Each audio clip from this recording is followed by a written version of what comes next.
नमस्कार मेरे प्यारे दोस्तों, कैसे हैं आप लोग। इस वक्त हम लोग मिर्ज़ापुर शहर के पिपरा डांड स्थित कृषि भवन पे आए हुए हैं, जहां पे आज हम लोग पीएम किसान सम्मान निधि के बारे में बात करने वाले हैं।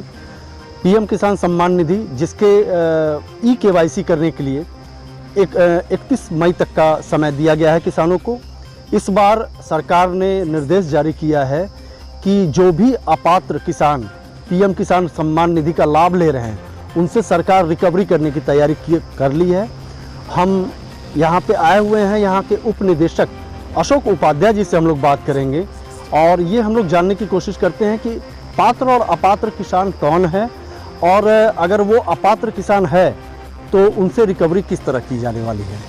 तो आइए हम लोग चलते हैं और बात करते हैं अशोक उपाध्याय जी से। सबसे पहले तो सर आपको धन्यवाद कि आपने अपना अमूल्य समय दिया सर। धन्यवाद। आपने अपात्र की बात की है तो अपात्र पहला तो वो हो गया जो परिवार में एक ही व्यक्ति को मिलेगा। तो कहने का मतलब जैसे पति पत्नी और अवैध बच्चे हैं तो इनमें से एक को मिलेगा। तो अगर पति पत्नी दोनों को मिल रहा है तो वो अपात्र की श्रेणी में आ जाएंगे, भले वो कृषक हों या उनके नाम ज़मीन हो। दूसरा, जो भूतपूर्व संवैधानिक पदों पर लोग रहे हैं वो भी अपात्र की श्रेणी में आएंगे। जैसे इसमें मंत्री हो गए, राज्य मंत्री हो गए, लोकसभा राज्यसभा के सांसद इत्यादि हो गए। जो हमारे अधिकारी हैं या फील्ड के अधिकारी हैं वो सभी जो है अपात्र की श्रेणी में आएंगे। केवल समूह ग को छोड़ करके, चतुर्श्रेणी को छोड़ करके ये अपात्र की श्रेणी में आएंगे। सभी रिटायर्ड पेंशनर जिनकी मासिक पेंशन 10,000 रुपये या उससे अधिक है वो अपात्र की श्रेणी में आएंगे।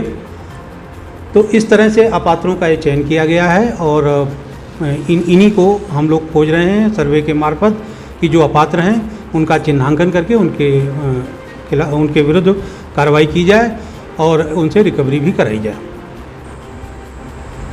तो ये 6 तरह की कैटेगरी बनी हुई है जिसका हम लोग इस समय 30 जून तक सोशल ऑडिट के माध्यम से गांव-गांव इसका परीक्षण करा रहे हैं और इसमें चिन्हांकित करा रहे हैं कि कौन पात्र हैं, कौन अपात्र हैं और उस हिसाब से फिर आगे कार्रवाई की जाएगी। सर अपात्रों से, जैसे अपात्र अगर चिन्हित हो गए तो उनसे रिकवरी भी की जाएगी सर? जी, उनसे रिकवरी अवश्य की जाएगी।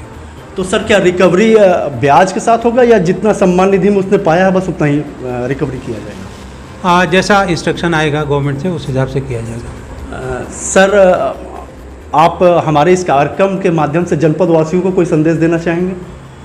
हाँ, यही संदेश है कि हमारे जो राजस्व विभाग के लेखपाल कर्मी हैं, हमारे कृषि विभाग के जो कर्मचारी हैं वो जा रहे हैं गांव-गांव, उनका सहयोग करें हमारे किसान भाई। और जो सोशल ऑडिट में सारी चीज़ें हैं जो वो सूची पढ़ करके सुनाते हैं उसमें कौन पात्र है कौन अपात्र है उसके बारे में बताएं, जिससे कि उनका परीक्षण सुगमतापूर्वक किया जाए। और उससे और अधिक महत्वपूर्ण ये है कि ई-KYC सभी लोग करा लें क्योंकि ये अनिवार्य है। जो लोग प्रधानमंत्री किसान सम्मान निधि पा रहे हैं, ई-KYC आप अपने मोबाइल फ़ोन से भी कर सकते हैं अगर आपका आधार से वो मोबाइल नंबर लिंक है, अन्यथा बायोमेट्रिक के आधार पर आप सहज जन सेवा केंद्र से करा सकते हैं। तो उसको करा लें, उसकी 30 मई अंतिम तिथि है, अन्यथा आपकी किस्त बाधित हो सकती है।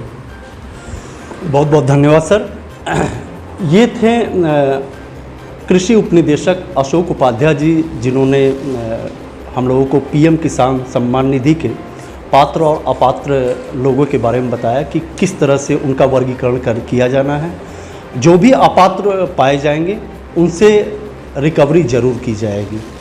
इसलिए जो अपात्र हैं वो अभी से अपने सम्मान निधि का जो भी वो उन्होंने लाभ उठाया है उसे सरकार के खाते में जमा करें। चलते हुए कैमरामैन सुधीर सिंह के साथ मैं मंगलापति द्विवेदी, जगप्रकाश न्यूज़, मिर्ज़ापुर।